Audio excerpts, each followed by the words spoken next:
Okay. All right. So we've talked about planning. Let's talk about assessing people in real time because that's what planning helps you be able to do. It frees up your time to be able to actually look at situations and read the room and make sure that you're putting yourself in the best position. So execution often fails because of people not having strategies in place. What's your framework for deciding whether someone is a partner or a problem?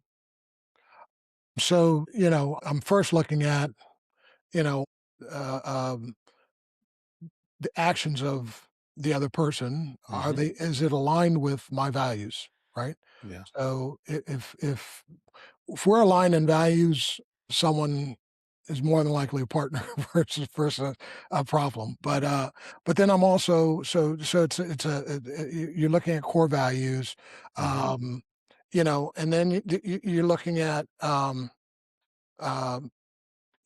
does someone cause you stress? Is someone not taking responsibility for their actions? Are they draining me? People or situations that are problems, you know, make you, for instance, if you're in a job and you don't like the job and you don't want to Hmm. go back to the job, it's a problem, right? It's draining you of your resources, all those good things. But, someone that's a partner is not doing any of that stuff, right? So, partners believe what you believe, hopefully. Partners are when you're dealing with scenarios, it's all about doing something for the greater good. Yeah. It's not about I want to look better than you or I'm looking for a certain outcome that's going to benefit me and not you. Hmm. It's we're a team, right? So partners it's about teamwork, and so it's looking at what's the outcome that you both are driving towards. What's the as you're having conversations, how are the conversations framed? Hmm. It's looking at the work that you're doing. What's the motivation around the work, and what um, how are you being driven? So when someone's a partner, again, it's all about we're trying to build something, and so everything that I do is in the framework of building something common that benefits us both, right? But Yeah. when I'm not doing that, that's a problem. And so Hmm. it's I'm just the easiest way to define this is to look at what's someone's motivation for doing what they're doing. How are they talking about what they're doing? Are they looking for credit for what they're doing or not? And so all these behaviors really let you know up front whether someone is operating as a partner or someone is creating a problem. Absolutely. I know my 2025 was all of this. Yeah, So it's still fresh in my mind, and I'm still looking my wounds behind going yeah, out there and saying, you know what, I'm at the point where now I need to start looking for networking partners. I need to start finding strategic partners. And that process is draining, exhausting, frustrating. There's a lot of different ways to be able to explain it, but yeah, yeah, I would say, the thing that stood out to me in that learning process was understanding agendas. When you're talking yeah, about alignment, these are the types of things that we're talking about. Like, I need right, to make sure that their agenda aligns with my agenda.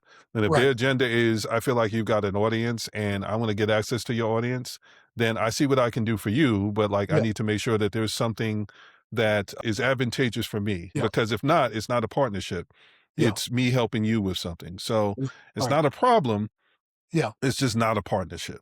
yeah, So it's little subtle things that you're looking at to be able to identify.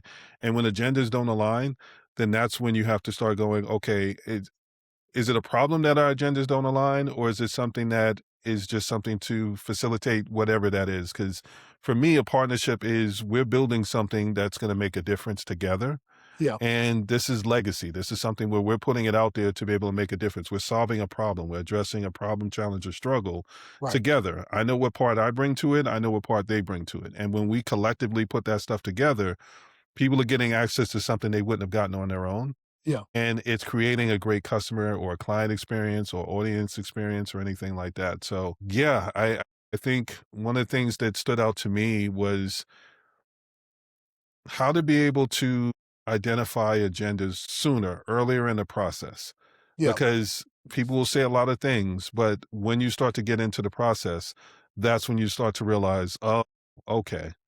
So you have your own agenda Yeah, beyond what we were talking about. So one of the ways that I tested it was I don't have an issue coming up with content. We've both been doing this long enough where it's like, that's not the part I'm going to struggle with. So right. I know when I would send some stuff out, I was like, okay, here's a workshop, here's a webinar we can work on. Here's three options. One, put them in the forefront and made them the star. Yeah, One was like middle, and one was more focused on me. I can't tell you. I'm gonna say it was like 5 out of 5 where yeah, they yeah, were like, "Oh, I like that first one," to go, "Okay, okay." I don't mind being in the background, but yeah, if that's the one that you're going with, then I'm also expecting you to do a certain level of heavy lifting right, right, because I basically gave you the whole outline for the webinar and the workshop and all the rest of that. yeah, Now I need you to come through on your end, right, and what I found was there were people like, "Well, how are we gonna get the audience?" Well, I mean, yeah, yeah, I've already done a lot yeah, to stand in the background, and yeah, I'm okay with that. I'm a kingmaker. I don't want to be in the front. Like I'm good with that because what they say, the eagle that soars draws the hunters. yeah, I'm okay with you being in the front. I like to be able to sit back and observe and then be able to kind of come together with what I observed and then make decisions and things like that. But it was things like that that pointed it out to me to say, okay, so you want to be in the front, yeah, but like how much of the work are you willing to actually do? mm, Like those things, when you start early in the process, it will help you start to figure out, okay, you're happy to be able to do these things, but the problem, as the follow up, how is it a partner or a problem? The problem in those situations that I identified was they were happy to be able to reap the benefits. They just weren't trying to do the work. So that was a problem for me yeah, because that means I had to do a lot more and I wasn't going to get as much on the back end. So yeah, you have to be clear on their agenda, but you also have to be honest about your agenda and what it is that you're trying to accomplish at the same time. So I would say for me, alignment looks like we're going in the same direction. We have similar goals. It doesn't have to be the same, but it has to be similar. yeah, And the goals aren't about us. It's about the audience that we're actually trying to be able to affect. Like what difference are we trying to make in their lives? Because we could both have different agendas, but yeah, that's our internal ones. But if our external one is still pointed at being able to help the audience with something, then I can work with someone in that situation.